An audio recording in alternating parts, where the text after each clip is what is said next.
Hey guys, it's Suzanne, and welcome to my 57-week update.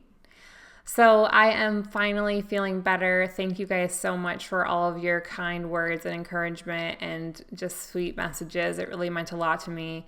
If you're just catching up, I hurt my back pretty badly last week. I ended up going to the doctor and they put me on a steroid and some muscle relaxers to try to get the inflammation down and get it to where I could walk upright and get off the couch by myself. My husband was literally having to help me get up off the couch.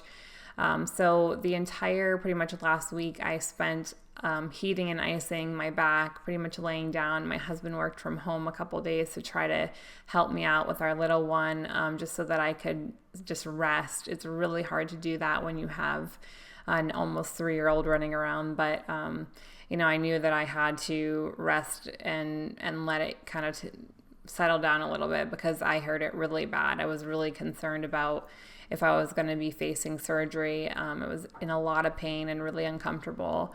Luckily, over the last couple of days after the steroids and everything, some anti-inflammatories, it's so much better. I can walk perfectly fine now.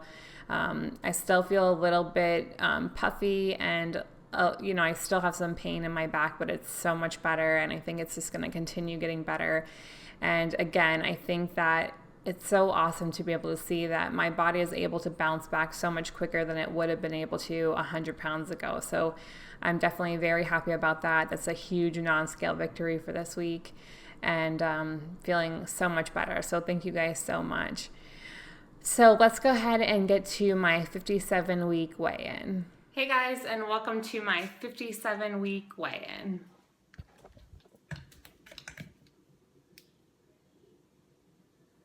$187. So that is up 1.2 pounds since my last weigh-in. And honestly, I kind of expected to see a little bit of a shift for two reasons. One, I do have my period this week, and the other is from taking the steroids and kind of having an entire week of lounging around. The other reason why it may be up is because yesterday on Valentine's Day, I did have a few items that were not low carb. And as you guys know, I had company in town, and I've been kind of kicking around and thinking a lot about what my lifestyle change is going to look like, what is going to be my idea of what works for me. And it's something that I'm still trying to figure out. I really don't know 100%. When I first started, I was like, I am never going to have a cheat meal ever. Sugar is terrible. Carbs are terrible.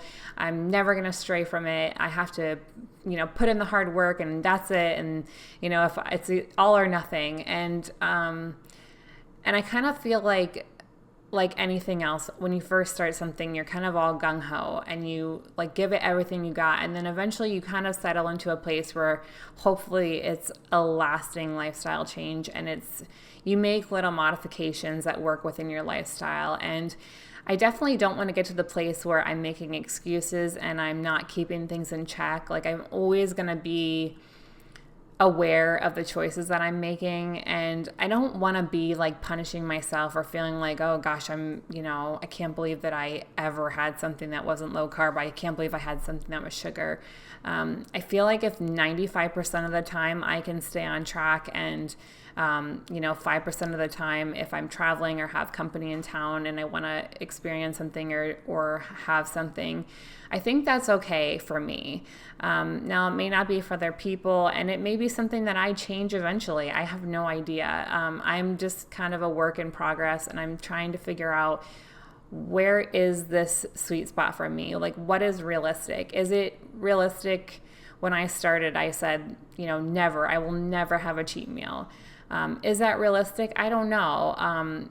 It doesn't seem to be for me. I feel like 95% of the time is very realistic. I have no problem jumping right back on, staying on track. I'm very committed to the lifestyle. But I also don't want to be super rigid. I don't really like black and white in general. I would really like to know what you guys do as far as, I know everyone calls them cheat meals. I can't stand that term, but that's kind of what they are. non-low carb foods. What do you guys do? Like, do you ever have cheat meals, or do you stay 100% keto? Do you allow yourself things on special occasions? I would really like to hear from you guys to see what you guys do. So let's go ahead and get to this week's Keto Spotlight.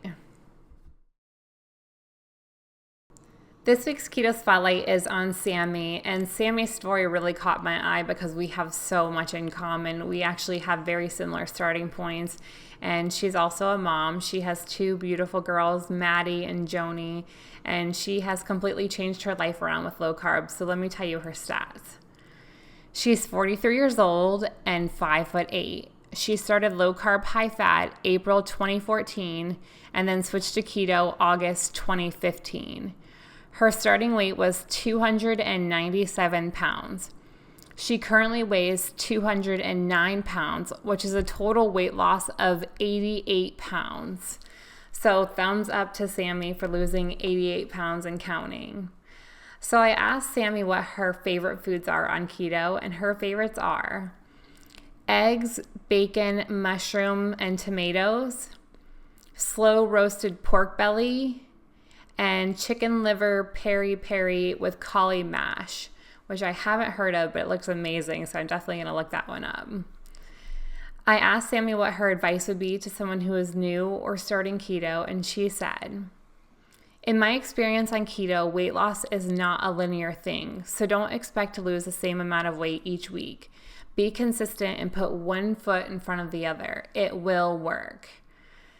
And, her advice is perfect for me for this week, and I think for so many others. We all want to see that number drop, and we all want to lose weight. And, when you really want to lose weight, you want it to be gone instantly. And I know that, I get that.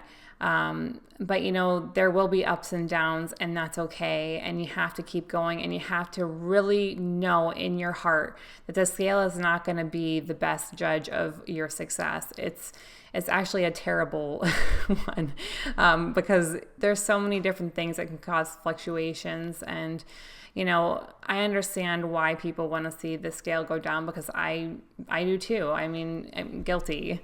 But there's so many other things, and, your health and your happiness and your well-being are all very important. So, just don't get too upset if you see some fluctuations. It's going to happen. But if you just keep being consistent and you keep addressing issues that you have, or switching things up, playing with your macros, being more aware of what you're eating, things will work out.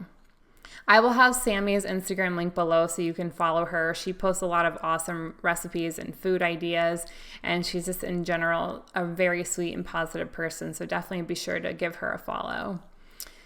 So thank you guys so much. I really appreciate each week you guys just being so supportive and kind and giving in this community. I just love you guys so much, and I appreciate it so much. So thank you, and I will see you next week. Bye.